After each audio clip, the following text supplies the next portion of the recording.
Welcome back. This is Wisconsin Shoe Guy, and today we're going to do an unboxing of a shoe, and this is from Blazing Wonders. Now, you'll see that these two shoes that are here are not Blazing Wonders. This is a Yo Sole, and this is an October 10th. But rumor going around the internet is that they're all made by Blazing Wonders, and I wanted to include these two because this is a saddle brown hatch grain. And I asked them to make a matching watch strap for it. So that is going to go to the side here. And this is a combination suede and leather shoe. And I chose this because the pair that I have is also a combination. Here's another one. This is a Carlos Santos. You can see sometimes you do a contrast and sometimes you do it so that it's very, very subtle. The subtle, St. Crispin's actually calls it a kind of like a sleeping spectator or something like that. They have a really cool name for it. Silent spectator. I can remember, and it's a really cool way of subtly mixing materials. And the suede look with the leather is really cool. Now what I did was I decided to do something a little different. I went with a bigger color contrast, and I went with something in hatch grain. And the suede is actually kudu. Now, one of the things they did for me is they included a pair of shoe trees, which was actually for the other pair of Blazing Wonder shoes, which I've been waiting for these for a while. There's a shortage of wood in China, just like there is here, and so the shoe trees take a while to get here. This is the Apple Watch strap, which I asked them to do, which I was inspired by the work they do at Ashland Leather and some of my Shell Cordovan watch straps. So they did this in a very, very plain way. But look at this. Look at that skiving.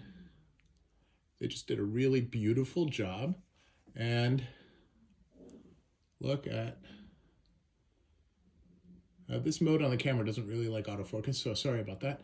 And I'll get out of that so that it stays focused. But really excited to see that, and I'll show it next to the shoe a little bit later.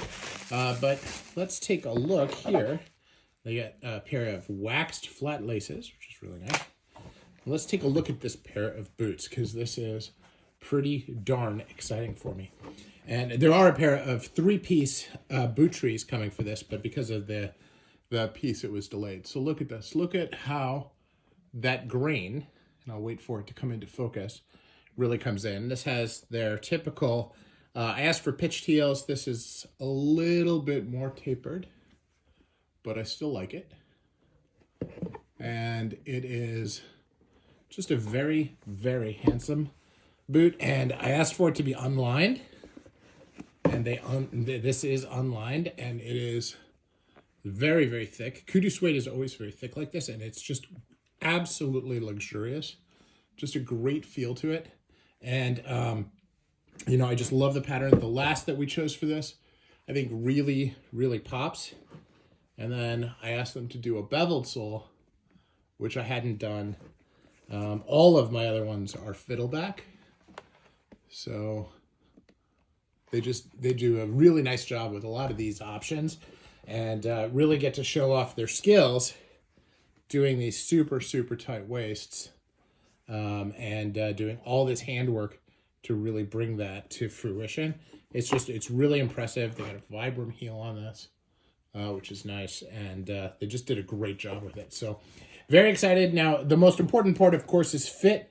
And Helen and I had a lot of discussions about fit, and she did adjust the last on these to fit me. So they should fit perfectly. So I'll report back later on that.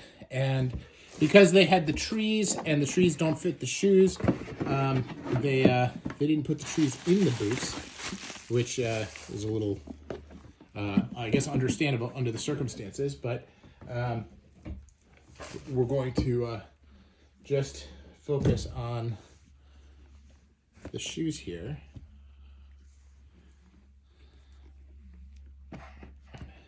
And I'm just super, super excited about them. So we're going to do a little bit of real world adjustment on the camera here. kind of bring this down a little bit. So I'm going to see my skills on moving the camera. It's not as smooth as I would like, so I'm just going to drop it down. Oh, it looks like if I hold it a certain way, it actually does it better. So I'll remember that next time. But like all my videos, this is a one cut, and I didn't do any no editing. So, but as you look at this, you really can see how the hatch grain marries up with the suede, and really how the rich nature of the kudu suede compared to like a Janus suede, which is what I used on this pair, is just a very different look to it. And this really comes across very nice, and I'm very excited to get these on the hoof. So, you know, Blazing Wonders does magnificent work. I've really been very impressed with the level of effort they've made, and working with them is always a joy. Helen is great to work with. Just so you can see the back here. Now, a lot of times the field boot has a very specific back strap like this, and this is very different. This is straight, doesn't have the usual patterns, but it's also not a knockoff on an Edward Green Galway either. And so here is the saddle grain with the saddle grain, the saddle hatch with the saddle hatch, and you can see it is the same color. One just has layers of polish on it and one does not. And so we'll be able to get that nice and polished up so that it matches the shoes perfectly, and be able to get that on the wrist. Now, in case you didn't see it, I'm actually wearing a regular automatic today because I was traveling, and sometimes bringing watch rechargers with me is not necessarily high on my list, and I forget them. So just a little bonus there for what Wisconsin Shoe Guy is up to. So best of luck, everybody, and thanks for watching. Let me know what you think of these exciting new boots.